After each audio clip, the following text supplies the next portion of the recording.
the glue that held our family together. She kept everybody in line.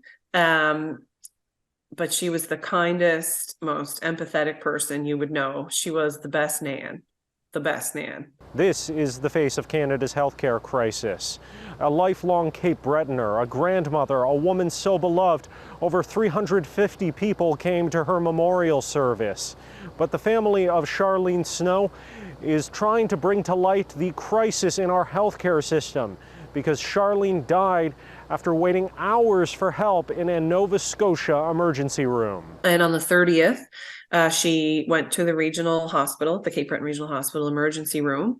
We know she was triaged, and then she just kind of waited. Daughter-in-law Catherine says they kept in touch with the 67-year-old Charlene throughout the day, but as the hours ticked away, Charlene couldn't wait any longer. She chatted with staff, and she said, like, realistically, can you give me a ballpark of when I'd see a doctor? And they estimated the next morning. So she said, you know what, I'm going to go home and try my luck at the urgent care clinic in the morning. But she didn't make it to the morning. Her husband picked her up, and she came home, and she died on the couch within the hour. Charlene waited over 7 hours in the ER without being treated. Her story, sadly, isn't unique.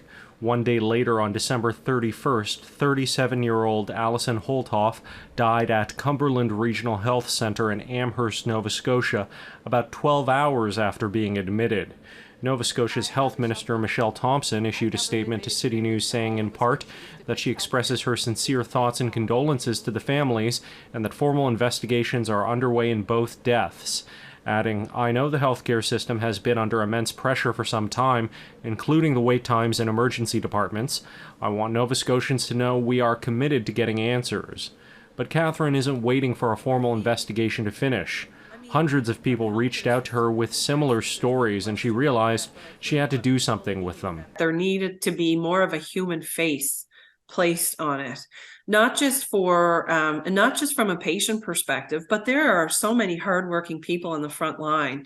I mean, we're suffering within the system, and they're working in it. Snow has launched Nova Scotia Healthcare Crisis, a site where she's publishing some of the stories shared with her. She hopes health authorities might be able to learn from them, but doesn't hold much hope for a political solution. I think healthcare would be much better off if we pulled politics out of it altogether, to be honest. I think politics just needs to be pulled away completely. I think the problem, I feel the problem is there are people at the top of the bureaucracy in the health authorities, particularly in our case, the Nova Scotia Health Authority, and people on the front line. And there's a huge disconnect between the depth and breadth of their experience. In Ottawa, Charlene Snow, City News.